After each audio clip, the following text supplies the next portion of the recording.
Taylor Swift, the official release party of A Showgirl, is in theaters this weekend, October 3rd to the 5th. And basically what it is, it's a behind-the-scenes look of the making of the music video, The Fate of Ophelia, that is being premiered in 2 days. So after the movie has its run here in the theater, they'll release it on the smaller screen for YouTube.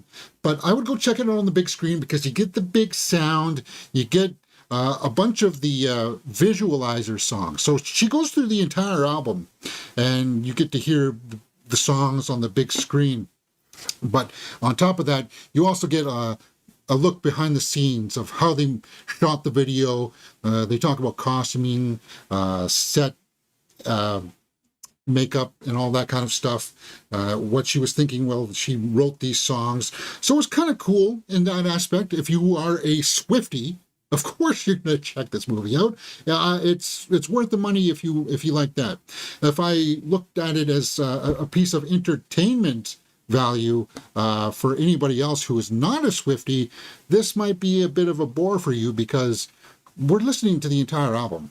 And we're seeing visualizers, and some of those visualizers, I guess, can be labeled a touch boring, because while the music is good, it's just basically a still image of her, and then it's got like some rotoscoping or some kaleidoscope effects on it, but it's basically the same image of her, and then it's got the lyrics over the video, walking you through the song. And if you're not up for that, that's basically what the bulk of what this movie is. And everybody in the theater there is there to celebrate Taylor. And if you're not a big fan of hers, there might not be a lot of value in there for you. She comes on in the beginning saying, okay, let's celebrate the music. If you want to sing and dance, by all means, go ahead and do that. Sort of like the Eras album. I think they were going to try to go for that vibe, but I found like the experience was interesting. I liked seeing her talk about the music. For me, I think I would have preferred having her talk about the music a little bit more and see her actually recording the music, kind of like that one they did for Folklore and Evermore, where it's just her in that cabin and she's talking about writing certain pieces and trying to hammer out lyrics and stuff like that. This one's a bit more just the visualizers of the songs, and some of that's already up online right now, as you can see. The standouts for me, guys, obviously The Fate of Ophelia is it's a masterpiece for me. For me, especially now that I've seen the movie and you hear her talk about the inspiration of how the song came together, it's just it's mind-blowing. The other standouts that I said were Opalite, very catchy. I like the song Cancelled, and The Life of a Showgirl was a perfect way to cap off these 12 songs. Now, I know that some people will say that this early criticisms I said, or I read, were, some of them were just a touch boring, bland, like wood, wish list a little bit.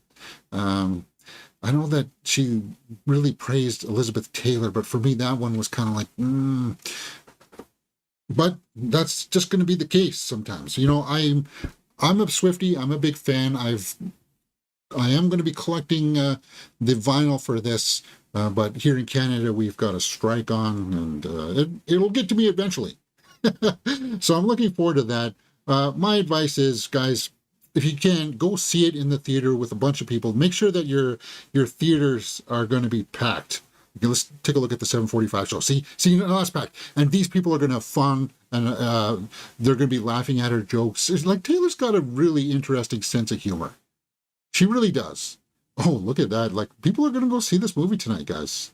Don't count this out for making up a little bit at the box office. Some other notes. You go to look at her IMDb. This is not listed anywhere on here. They need to get on this because she directed it, and she directed the music video too. The music video for Fate of Ophelia is really, really well done. There's cuts in between these small little scenarios that play out that are just brilliantly done. And that's just to see her go through her creative juices, trying to hash out these scenes and stuff like that. It's breathtaking. So that it doesn't come out for 2 days, but people are already in the live chat for that video, looking at it and going, yeah, they're sharing their love for Taylor Swift, and I recommend this movie. So there's no point for me to go through a formal score sheet for this. If you don't know, I do movie reviews with acting, directing, and story, and all of that kind of a breakdown, more of a critical analysis. This is kind of like not warranted for this type of movie. It's a quick hour and 30 minutes, and I gave it a thumbs up. All right, what did you guys think? Let me know in the comments below, and we will talk about it. Hey, if you like this kind of thing, we are going to be reviewing The Strangers, Chapter 2, The Baltimoreans, and The Smashing Machine right here on Mirror Domains.